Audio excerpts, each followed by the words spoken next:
my inspo goal, and she was like, oh my god, please don't hate me, but like, I don't know, because I'd rather like, she just didn't want to damage my hair, right? My hair lady, obviously. So she was like, listen, this is like really blonde, and like, I don't think that we're gonna be able to get there today because I don't want to damage your hair at all. And I was like, all right, like, that's just like my punishment for dyeing my hair in the first place and not thinking logically about that. And I've been going to the same hair salon for the past like 4 years. A friend of mine from high school opened up her, well, not a friend of mine, a friend of my sister, she was like my sister's age, opened up her own salon. So I've been going there, and same with my sisters and family. So I've been going there for many years. So I know all the hairdressers and stuff. They're very nice. Anyway,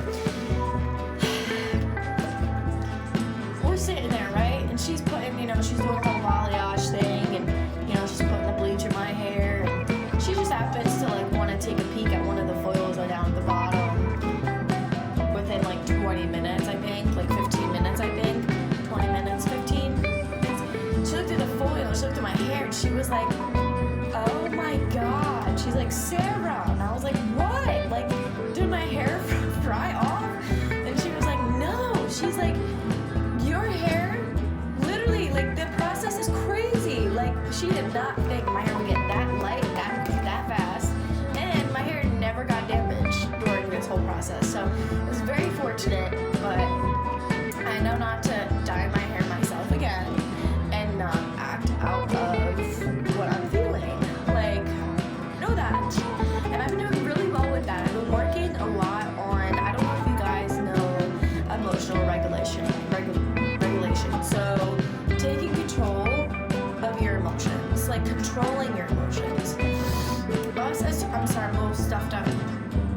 I think it's the weather from like being super nice to being chilly again. I don't really know. But does anybody in the chat have a problem with like controlling their emotions? Right? So like us as human beings, it's so normal for us to feel all the emotions. Sad, happy, mad, depressed, anxious. Like, it's so normal for us to feel these things, right? Because we're human beings. But how you choose to react on those emotions, your bipolar is yes. Okay. So I'm not on any medication. I do have anxiety, and like a little sliver of depression, not bad. But I do have anxiety, and I choose not to be on medication because of it. And like, I want to deal with it myself, and I want to find like coping mechanisms that may help with me and my anxiety. So it's about grounding myself, right? So there's a book that I read that really made me see, honestly, life in a completely different way. It was a really good book. Also, I listen to podcasts, on my Spotify, or if you have Apple Music, I'm sure there's podcasts that you could listen to. But, like creating your best mindset, right? So like mastering your headspace. Again, it's not like you're getting rid of those emotions. You're not like, I'm never gonna feel sad, I'm never gonna feel angry, I'm never gonna feel anxious. That's not it at all. It's humanly impossible, right, to not feel all the emotions. It's just how you react. So a lot of my life, most of my life, I unfortunately, as my late teens into my early 20s, I'm in my late 20s now. It's true. I'll be 29 this year. So my late teens, early 20s, unfortunately, I was in toxic, abusive relationships with men. They were not nice to me. You can make up what you want in your head to that information. Do what you want. Do what you want with it. But I'm not going to speak about all those things because they may be triggering for some people.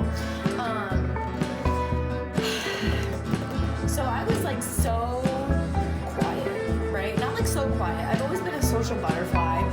And when I was put in these relationships a long time ago, you know, I was forced to stay silent and bite my tongue and not speak up for myself.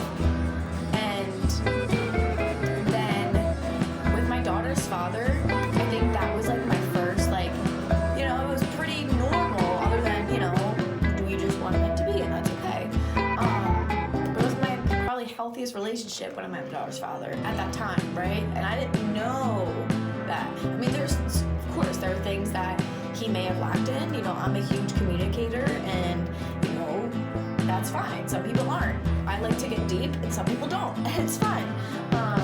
So anyway, I didn't know how to properly